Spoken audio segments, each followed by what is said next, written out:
ایک دفعہ کا ذکر ہے کہ کسی بادشاہ کی بیٹی نیلم تھی اور بادشاہ اس سے بہت ہی زیادہ پیار کرتا تھا کیونکہ نیلم سب سے چھوٹی شہزادی تھی۔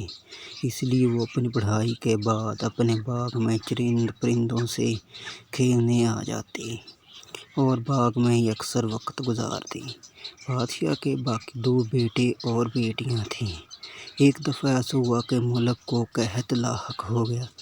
بادشاہ بہت پریشان تھا۔ اس نے اس سے نمٹنے کے لیے اپنے تمام وزیروں اور مشیروں سے مشورہ کیا اور اس کے ساتھ ساتھ اپنے بیٹوں اور بیٹیوں سے بھی اس کے بارے میں رائے حاصل کی۔ آخرکار یہ طے پایا کہ سب مل کر اس خزانہ ڈھونڈیں گے۔ شہزادی نیلم بھی اس مشن پر نکل پڑی۔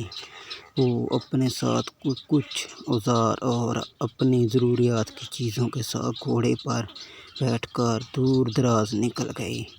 جب وہ بہت سفر سے تھک گئی تو اس نے کچھ دیر آرام کا سوچا۔ وہ اس قدر تھک چکی تھی کہ اسے رات ہونے کا بھی علم نہ ہوا۔ جب صبح اس کی آنکھ کھلی تو صبح ہو چکی تھی۔